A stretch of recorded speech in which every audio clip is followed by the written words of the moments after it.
Assalamualaikum warahmatullahi wabarakatuh. Perkenalkan, nama saya Ahmad Sandika Lajendari. Saya mahasiswa dari jurusan Bimbingan dan Konseling angkatan 2020 dengan NIM 2285200065. Baiklah, di sini saya akan menjelaskan tentang bimbingan dan konseling karir.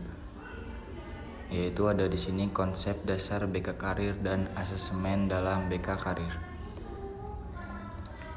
Yang pertama di sini ada pengertian BK Karir. Ada 3 pengertian menurut dari para ahli. Yang pertama yaitu ada menurut Winkel menyatakan bahwa ini termasuk bimbingan dalam mempersiapkan ke dunia kerja.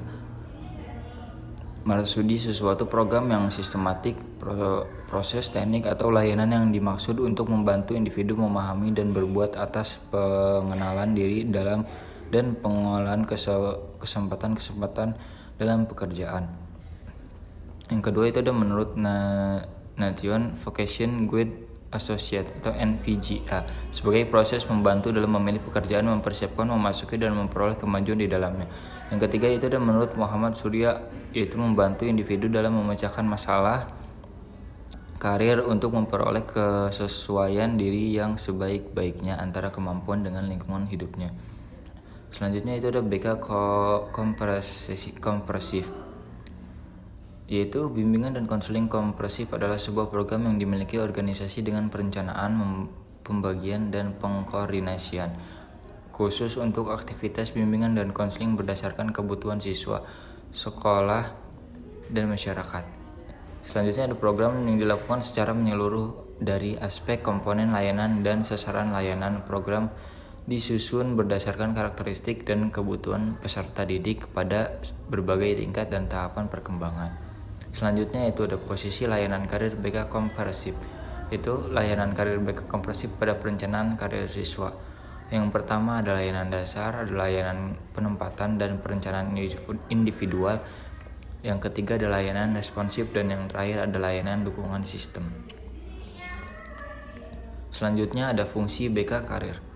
Fungsi secara umum. Yang pertama yaitu ada fungsi pencegahan. Yang kedua ada fungsi pemahaman. Yang ketiga ada fungsi penyaluran, dan yang terakhir yang keempat yaitu ada fungsi adaptasi. Selanjutnya yaitu ada peran BK Karir. Bimbingan karir ini dapat dirinci sebagai berikut. Yang pertama yaitu ada pemantapan, pemahaman diri berkenaan dengan karir yang hendak dikembangkan. Yang kedua yaitu ada pemantapan orientasi dan informasi karir umumnya, khusus karir yang dikembangkan. Yang ketiga ada orientasi dan informasi terhadap dunia kerja dan usaha, memperoleh penghasilan untuk memenuhi kebutuhan hidup. Yang keempat yaitu ada orientasi dan informasi terhadap pendidikan yang lebih tinggi, khususnya sesuai dengan karir yang hendak dikembangkan. Selanjutnya yaitu ada pengertian asesmen dalam BK Karir. Asesmen karir adalah alat tes yang digunakan untuk membantu kamu untuk memahami atribut-atribut pribadi yang mempengaruhi kepuasan serta kesuksesan dalam bekerja. Saat ini ada berbagai macam bentuk asesmen karir yang mengukur atribut pribadi tertentu seperti nilai kerja, minat, atau bakat. Selanjutnya ada fungsi asesmen dalam BK Karir.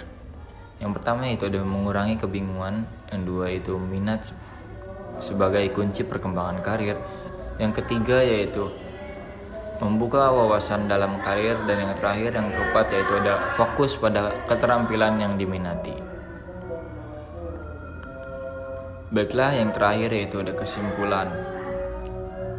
Kesimpulannya yaitu bimbingan konseling karir merupakan suatu aktivitas berupa bimbingan yang dilakukan oleh konselor terhadap konseli dengan tujuan membantu memecahkan masalah karir siswa serta memfasilitasi perkembangan karir siswa melalui pendidikan karir atau jabatan baik sekarang maupun masa yang akan datang. Asesmen BK Karir untuk mengungkap masalah suatu konsep siswa. Asesmen tidak hanya mengungkap konsep yang telah dicapai, akan tetapi juga tentang proses perkembangan bagaimana suatu konsep tersebut diperoleh. Baiklah, mungkin sekian dari saya. Kurang lebihnya mohon maaf. Wassalamualaikum warahmatullahi wabarakatuh. Terima kasih.